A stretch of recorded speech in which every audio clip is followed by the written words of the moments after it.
Well, hello everybody, welcome back to the channel. I'm Richard, this is Lap of the World, and today we're going to take a drive from a POV in our 2004 Gallardo here. We've had this recently on the channel, finishing up some work to try and complete our rescue of this car. And that's gone somewhat to plan. But it's finally gotten warm enough that we can go and take it for a test drive and actually see what gives as far as if we've solved the problem once it actually gets hot. So step one, we need to get it hot. So here we go. Okay.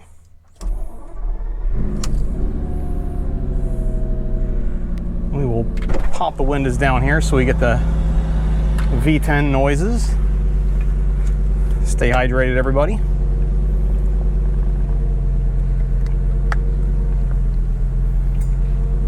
And we are off to the races here. This is going to be a pretty casual drive and chat. We're going to be on, you know, not residential streets, but we're on public roads here, so we're not going to be pushing it too much. But we will talk about a little bit. I guess let's start from the beginning for just a second here. Why a Gallardo? And I've mentioned this on the channel before, but it does go back to events that I used to attend as a kid with my dad. I say as a kid, this is probably like late teens, early 20s, where I was, we were going up to an event in Pocono, Pennsylvania. That was La Bella Macchina d'Italia, the beautiful machine of Italy.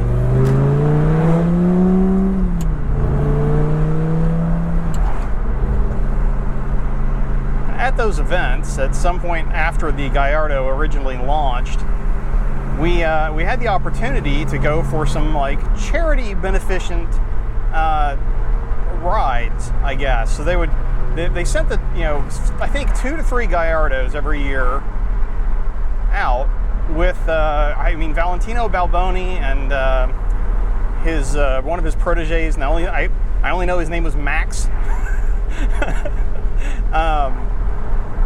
And these guys would go, and you could pay them $20 at the time, or $50 a little bit later on,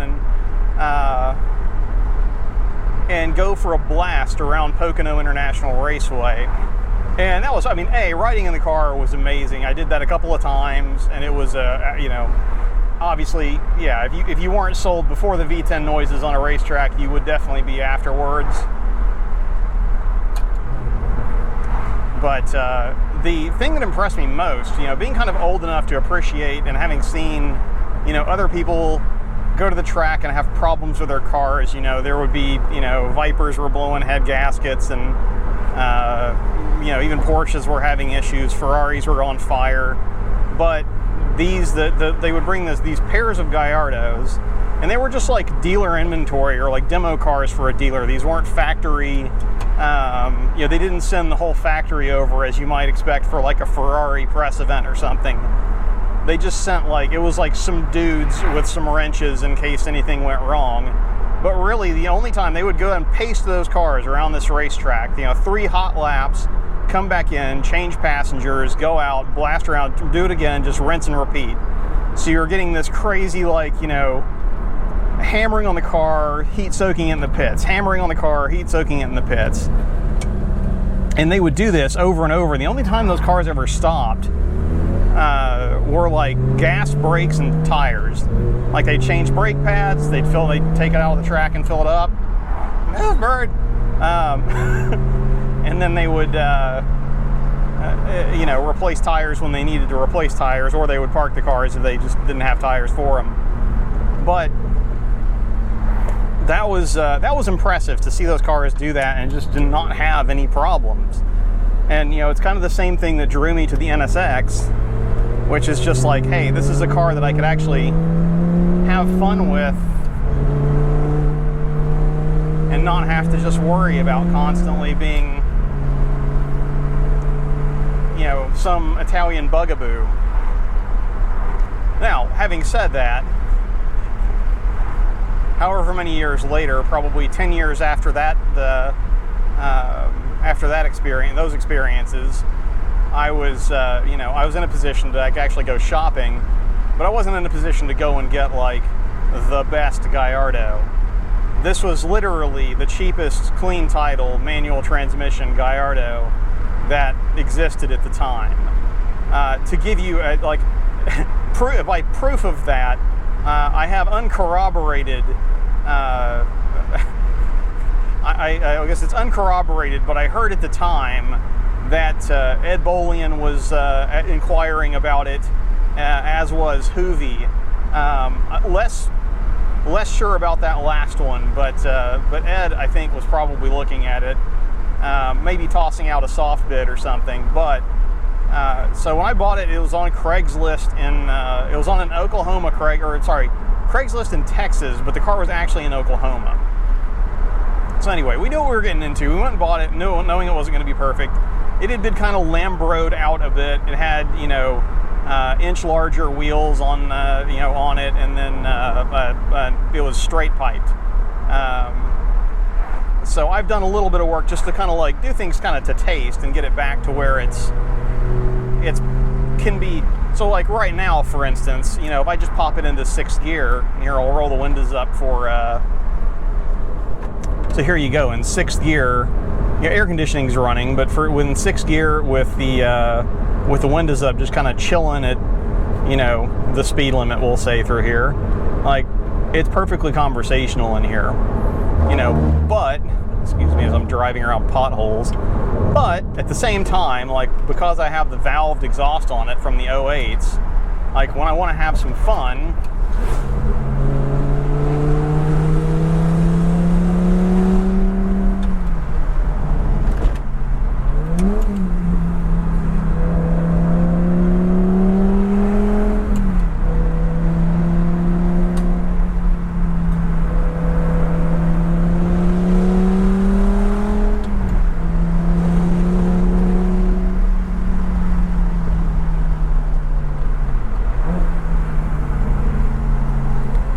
We can certainly have some fun when we want to.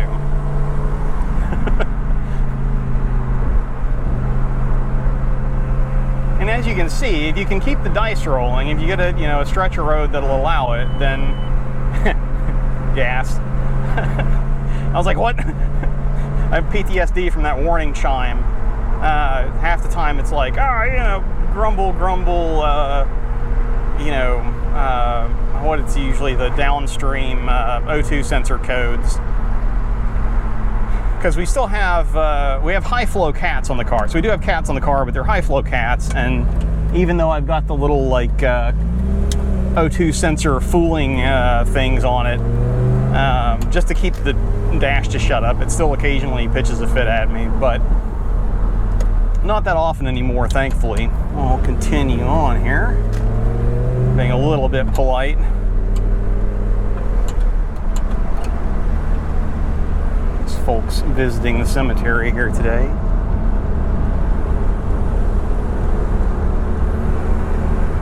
Yeah, you know how it is. Like, you want to have fun, but I don't want to be that guy, right? We're out here on a nice day, lovely day for a drive. I can put in some more neighborhoods there, it looks like, which will mess with this road, unfortunately. But lovely day for a drive, but we don't want to be irresponsible about it. Piss off the neighbors too much.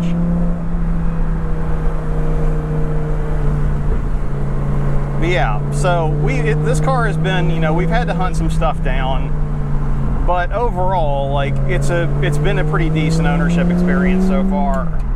I think the question that still remains is how well this car will do the road trip and racetrack routine.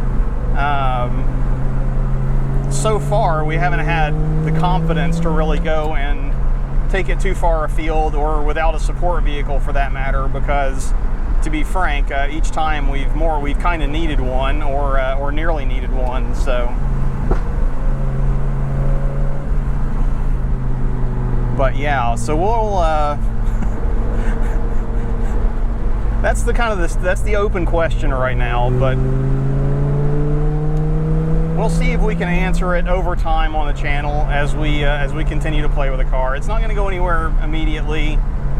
I still want to, again, even if I'm going to sell a car, especially just being on YouTube and having having that platform and presence and being known for doing DIY stuff, I have some pride in that. I don't want to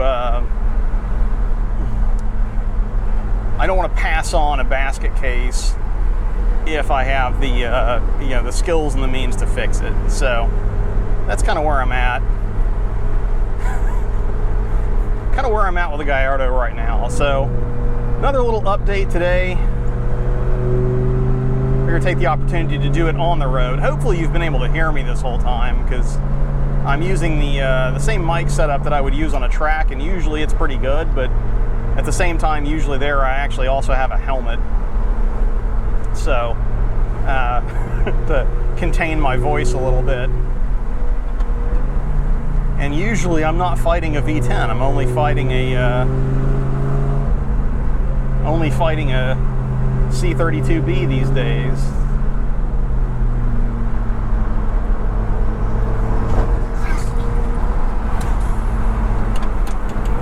Other folks just out enjoying the road today.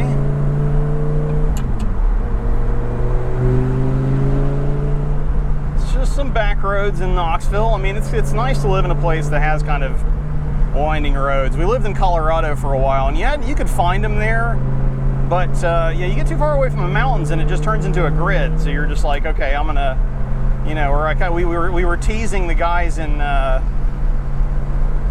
Florida from NSX-Capades that, like,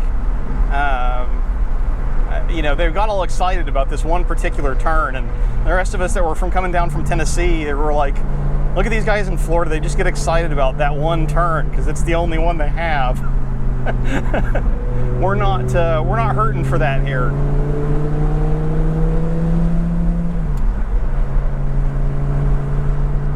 Anyway, we're going to continue on about our way here as we get towards the end of the kind of interesting roads. But I'll shut up and let you enjoy the noises. And we'll see you guys in the next video, if not at the track.